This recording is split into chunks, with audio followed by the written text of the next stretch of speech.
Hello everyone, my dear students, how are you all? I warmly welcome to once again Science and classes. Today I present here my topics class 12 का जो है electrochemistry है, उसमें आपके board में 7 number का question आ रहा है। तो बोर्ड के ध्यान में रखते हुए मैं उसका टॉपिक को बता दे रहा हूँ। उस टॉपिक में आपको क्या क्या पढ़ना है और क्या क्या बोर्ड में पूछा जा रहा है, उस सबको मैं बता दे रहा हूँ। तो विद्युत रसायन है, इलेक्ट्रोकेमिस्ट्री, विद्युत रसायन, आप इसे इलेक्ट्रोकेमिस्ट्री बोलेंगे। इलेक्ट्रोकेमिस्ट्री क्लास 12 का है ये। क्लास 12 बोर्ड एग्जाम देने जा रहे हैं बच्चे, उनके लिए 7 नंबर का इसमें से क्वेश्चन आता है। 7 नंबर का क्वेश्चन है। यूपी बोर्ड और सीबीएसई बोर्ड दोनों के लिए इंपॉर्टेंट है ये। सीबीएसई बोर्ड के बच्चे और यूपी बोर्ड के बच्चे दोनों देख सकते हैं। तो आप देखेंगे इसमें पहले विद्युत रसायन ही समझ लीजिए। विद्युत रसायन क्या है? तो विद्युत रसायन रसायन विज्ञान की वह शाखा है जिसके अंतर्गत रासायनिक ऊर्जा को विद्युत ऊर्जा में बदला जाता है। विद्युत रसायन के अंतर्गत आता है और इसमें विद्युत रसायन के 2 भाग हो जाते हैं आपके विद्युत रासायनिक श्रेणी भी पढ़ते हैं आप। विद्युत रासायनिक श्रेणी,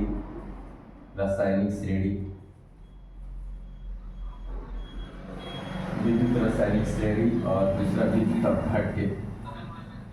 विद्युत अपघट्य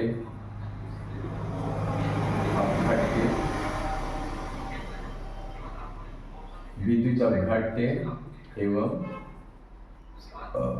विद्युत रासायनिक सेल। विद्युत रासायनिक सेलों को पढ़ा जाता है इसमें। ये सब पढ़ेंगे आपको, मैं बता दे रहा हूँ आपको जो है। मैं श्रेणी बता दे रहा हूँ पहले।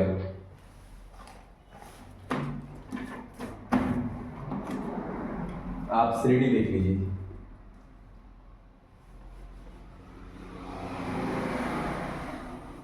या विद्युत अपघट्य, 2 चीजें आपको पढ़नी होगी, एक विद्युत रासायनिक श्रेणी और विद्युत अपघट्य एवं विद्युत चालकता, जो भी चालक होंगे उसके बारे में आपको पढ़ना होगा। तो देख लेंगे विद्युत रासायनिक श्रेणी में बता दे रहा हूँ। विद्युत रासायनिक श्रेणी,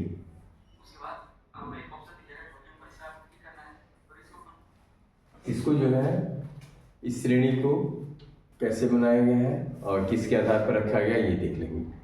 तो विद्युत रासायनिक श्रेणी जो तत्व है, तत्वों के आधार पर रखी गई है। जो भी तत्व परमाणु है उनकी क्रियाशीलता के आधार पर रखी गई है कि कौन से परमाणु, कौन से तत्व ज़्यादा क्रियाशील है, कौन से तत्व कम क्रियाशील है और कौन से तत्व जो है श्रेणी में सबसे नीचे है, कौन से तत्व ऊपर है और ऑक्सीडेशन नंबर कितना है उनका, अपचायक नंबर कितना है, ये सब चीज़ों को देखेंगे आप। तो ये विद्युत रासायनिक श्रेणी आपको धातुओं की श्रेणी है। धातु और धातु दोनों आते हैं इसमें। तत्वों के उनके बढ़ते हुए मानक अपचयन विभव के आधार पर रखा गया है इस श्रेणी को, और जिसे हम विद्युत रासायनिक श्रेणी कहते हैं। देखेंगे आप इस श्रेणी को।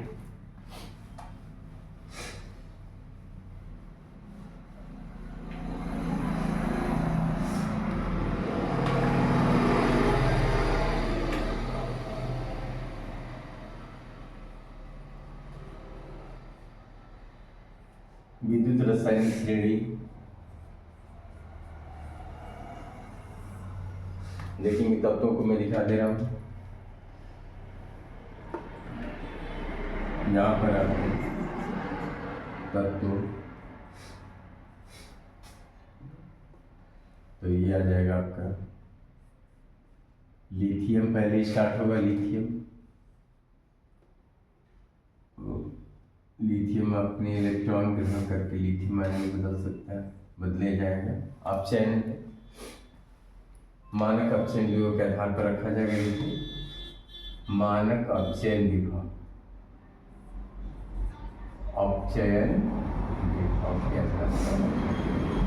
इसका मानक अपचयन -3.04।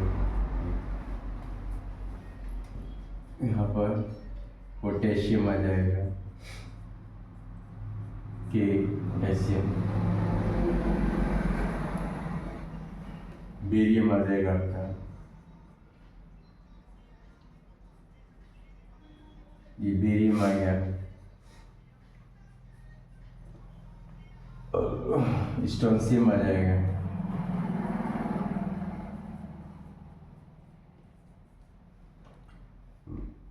ये आ जाएगा आपका कैल्शियम आ जाएगा, कैल्शियम 2 इलेक्ट्रॉन ग्रहण किया, कैल्शियम ये आ जाएगा, सोडियम आ जाएगा, 1 इलेक्ट्रॉन इसे ग्रहण किया, सोडियम बदल जाएगा, जो अपने इलेक्ट्रॉन रिलीज किया वही एक्सेप्ट कर रहा है।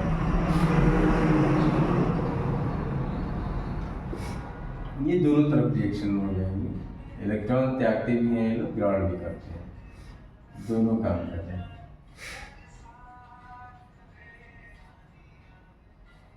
ठीक है, दोनों तरफ हो जाएगा, याद करो तुम क्या करते हो। लल्लू कुमार BSc से MA आ जाएगा, मैग्नीशियम, ये क्या करा, 2 इलेक्ट्रॉन ये भी त्यागा है, 2 ले सकता है, मैग्नीशियम आ जाएगा, ये lithium, potassium, barium, strontium, calcium,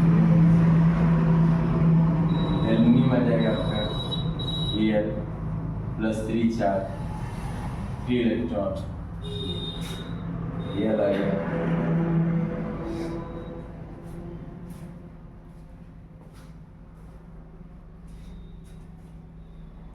lithium, potassium, barium, strontium, calcium, sodium, magnesium, aluminium.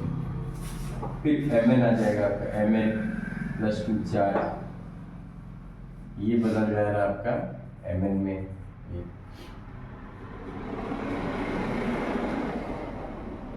फिर आ जाएगा जिंक आ जाएगा, जिंक आ जाएगा, फिर क्रोमियम आ जाएगा आपका +2 चार्ज, क्रोमियम बदल गया, ये आयरन आ गया,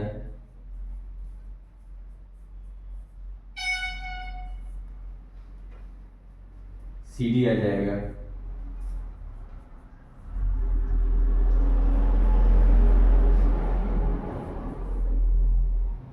कोबाल्ट आ जाएगा, निकिल आ जाएगा,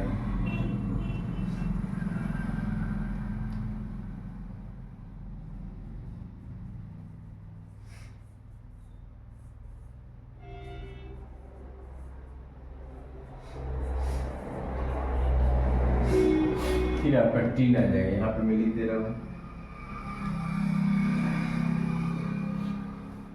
यहाँ पर आपका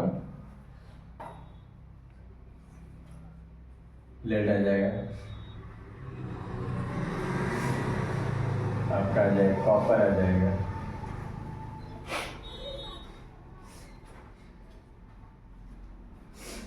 यहाँ पर कॉपर,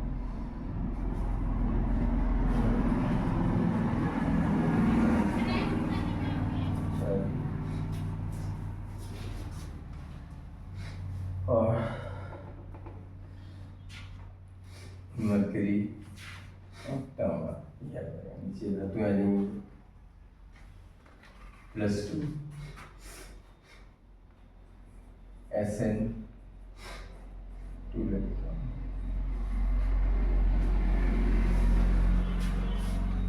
लेड Pb और हाइड्रोजन होता है,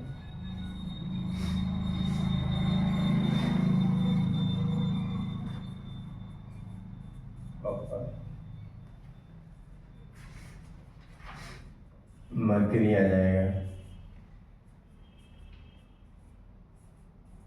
सिल्वर आ जाएगा, प्लेटिनम आ जाएगा,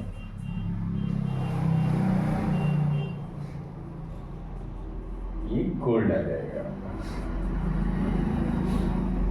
ये आपके सारे एलिमेंट हैं, ये आपके तत्व मानक अपचयन विभव के आधार पर रखा गया है। इन सबका मानक अपचयन विभव बढ़ती मानक अपचयन विभव के बढ़ते उपक्रम में रखा गया है। बढ़ता उपक्रम +2 इलेक्ट्रॉन, बढ़ता उपक्रम,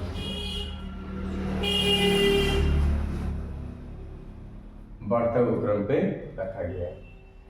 तो बढ़ते हुए क्रम पे रखा गया है। मानक अपचयन विभव के आधार पर माइनस में है ये, और यहाँ पर 0 0 इसका हो जाएगा, और इसका आपका जो है इसका मानक अपचयन -2.89 पे लिखा जाएगा, और ये सब प्लस में आ जाएंगे।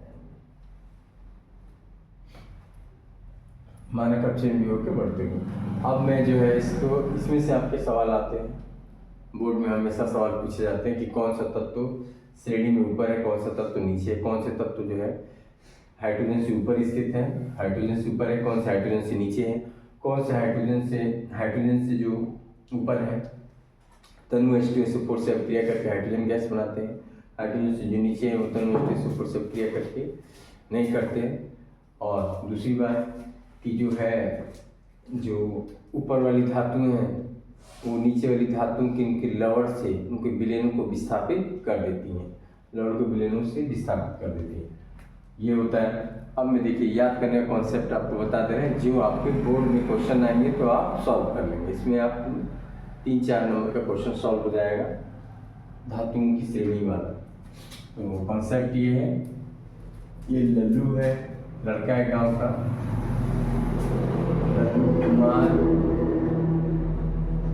लल्लू कुमार बीएससी कर रहा है, बीएससी लल्लू कुमार बीएससी से एमए कर रहा है, एमए लल्लू कुमार बीएससी से एमए, मन में एमएन, मन में जिक्र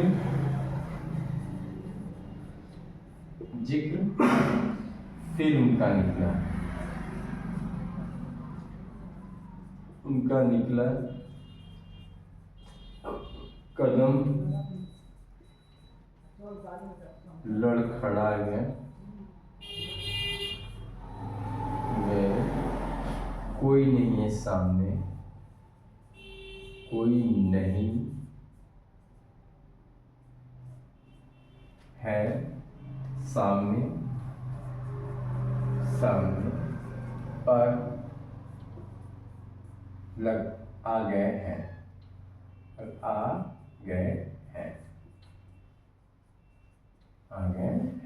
ये कॉन्सेप्ट है, इसको याद कर सकते हैं। इसमें से आपका 4 नंबर का क्वेश्चन है, ऊपर वाली धातु नीचे वाली धातु को रिप्लेस करते हैं। जैसे आयरन है, आपका आयरन है, Fe क्या करेगा, इसका सोल्यूशन होगा कॉपर सल्फेट को विस्थापित होकर फेरस सल्फेट बना देगा और कॉपर को अलग कर देगा। इस तरह का क्वेश्चन बहुत सारा है इसमें कि कौन सी धातु ऊपर है, कौन सी धातु नीचे है, और ये मानक अपचयन विभव का जो वैल्यू वो आपको याद नहीं करना, वो दिया रहेगा हमेशा, वो आपको दिया रहेगा, ये आप लर्न नहीं करना है। क्वेश्चन में आपको मानक अपचयन विभव दे रखेगा, मानक अपचयन विभव आर्सीकरण विभव दे देगा, तो ये याद नहीं करना, लेकिन ये सब जरूर याद करना है। ये तो याद आपको नहीं करना, ये आपको बुक में दिया रहेगा, क्वेश्चन जब भी पूछेगा तभी तो इलेक्ट्रोड विभव का मानक अपचयन विभव का मान दिया रहेगा, ये मान आपको दे रखेगा। आपको सिर्फ ये याद करना है कि कौन ऊपर है श्रेणी में, कौन नीचे है, कौन ज़्यादा क्रियाशील है, कौन कम क्रियाशील है। तो ये ऊपर वाली धातु जो है वो सब क्रियाशील है, ठीक है। ये एल्युमिनियम मैग्नीज यहाँ तक सब क्रियाशील है। उसके बाद ये सब धातुएं मध्य क्रियाशील है, ये सब हाइड्रोजन से जो ऊपर है मध्य क्रियाशील है, और जो ये नीचे आ रही है ये लेस रिएक्टिव है, एकदम कम क्रियाशील, लेस रिएक्टिव, ये इंटरमीडिएट रिएक्टिव है। Iron, cadmium, cobalt, nickel, tin, lead, MN, और इसके ऊपर जो है ये मोर रिएक्टिव है, ये मोर रिएक्टिव एलिमेंट, ये ज़्यादा ही क्रियाशील है, और ये एमएन, जिंक, आयरन ये सब कम क्रियाशील है, इंटरमीडिएट है, माध्यमिक है। ये मोर रिएक्टिव, इंटरमीडिएट होगा, मीडिएट